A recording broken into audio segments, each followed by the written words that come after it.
uthengiwe nina, mfowethu uthengiwe nina, mfowethu uthengiwe nina, wambulala umfowenu,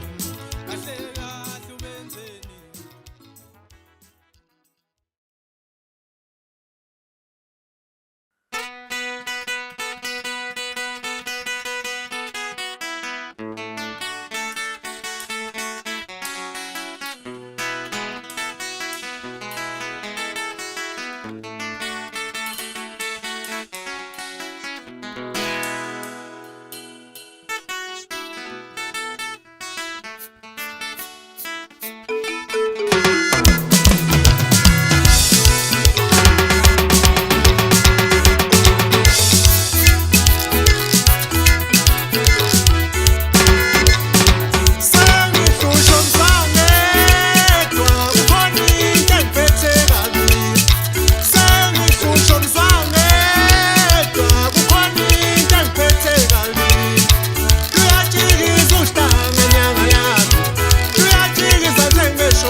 Mina uhlanga lwemali, uhlanga lamashankura. Wena ungikhosela ngereze endaweni elongo. Hey madoda, iyalunga manje le ithi hey pay wakhe mvela semhlale ekhayeni ungenzisa into ongeyiyo. Push.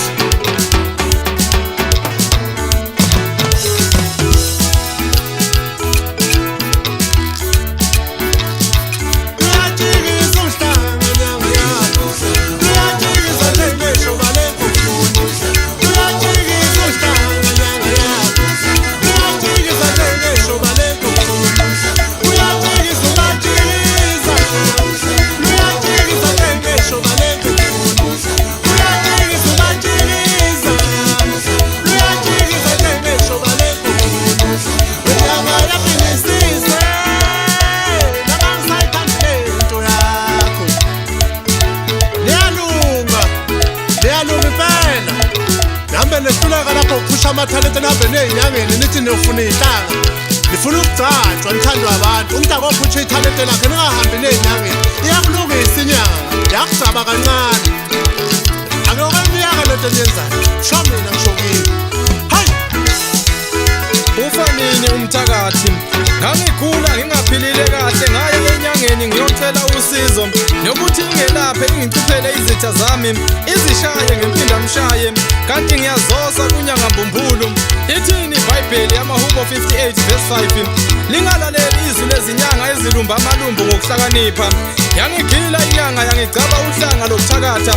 mina bengifuna umpinda mshaye nenhlanhla sengiphenduke umkhunkulu ngiyathakatha ngiyabulala ngiyadlisa angizenzi uhlanga olubimi nyanga yami wangenza sengiphenduke inyoka lihlazana umabona bulawe emzini yabantu ngiqoshwa ngezinja ngivika imkhonto kuthiwa kabulawe lomthakashana Levi 19 verse 31 ningabheki izanusi ningafuni izinyanga nize ningcoliswe yizo nginguJehova ngithe ngisaphumule ngikhokha umoya saqhuma isililo ngaphesheya kuthiwa kushonele ntombi ebikade izolotsholwa izolo belethe nezibizo hawu kodwa inhliziyo yami eholwa ngumona wobulala kuze kube nini kuthange bekuyisililo somfana ekhala ngosisi wakhe obefundongoye othe eqeda ukufunda wadliswa wafa engakasebenzi nokusebenza nyanga yami ngisize ngikhiphe uhlanga nama ngisayithandi lento sebephelile abantu lithini iBhayibheli Samuel 15 verse 23 ngokuba ukuthakatha kuyisono sokuhlubuka Hebrew 3 verse 12 bhekani bazalwane funa kube khona kinina onenhliziyo embi engakholwayo ihlubuka kuThixo ophilayo Ufanini umthakathi kukhala